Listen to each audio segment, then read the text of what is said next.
হ্যাঁ দীপেন্দু। হ্যাঁ হ্যালো। হ্যাঁ বলো। না না আমাদের HR সাহেবের সাথে কথা বলা না। হ্যাঁ হ্যালো। হ্যাঁ স্যার, আমি দেবব্রত দাস বলছি। হ্যাঁ নমস্কার। যে কারণে আপনাকে আমি যোগাযোগ করতে বাধ্য হলাম, আজকে আপনার ব্রাঞ্চ থেকে ওই আপনার যে ভিআরের পেপারটা সেটা আমাদের কাছে এসে পৌঁছেছে, কিন্তু তবু ওটা ইনকমপ্লিট। আমি যে কারণে আপনাকে আমার দু একটা কথা, আপনি কি সত্যি সত্যি ভিআর নিতে চান কি চান না? একটু একটু একটু স্যার একটু, হ্যাঁ বলুন।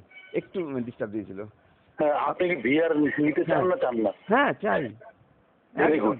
তাহলে চাইলে পরে যে যাওয়ার জন্য উৎসাহী তাকে আমরা ঠিকঠাক মতো করে দেওয়াটাই আমাদের কাজ। তাহলে আমি আপনাকে যেটা বলছি, আপনি আজকে বিকালবেলা এখানে আরবিওতে আমার সাথে এসে দেখা করুন তো, কেন কি আপনার কাগজপত্র অনেকগুলো এর মধ্যে নাই। এটা তাহলে আবার আমাকে চিঠি করে মালদায় চিফ ম্যানেজারের কাছে পাঠাতে হবে। এই চাপানোতর এই ব্যাডমিন্টন খেলা চললে মানে উনি একটা ইনকমপ্লিট করে আপনাকে উনি চিঠি পাঠিয়েছেন যে এক্সিট ইন্টারভিউ এর ফর্ম করার জন্য, সেইটার করে সেইটার কপি আমার কাছে দিয়েছে। আমি এটা দিয়ে কোন কমে আমি লাগাবো?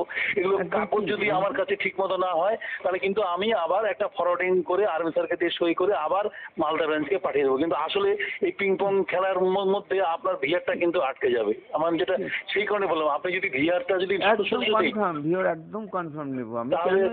এরকম করলে আমি কি করতে পারি বলুন তো?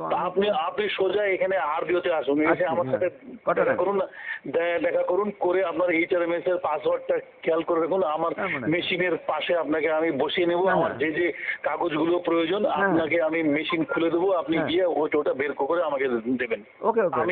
আমি সেই মতো করে নোট বানাবো। আমি দুজনকে ওয়ান শটে ভিআর স্যাংশন করে দিয়েছি। আপনারটাও আমি আশা করতে পারি যে মানে ওয়ান শটে করে দেবো।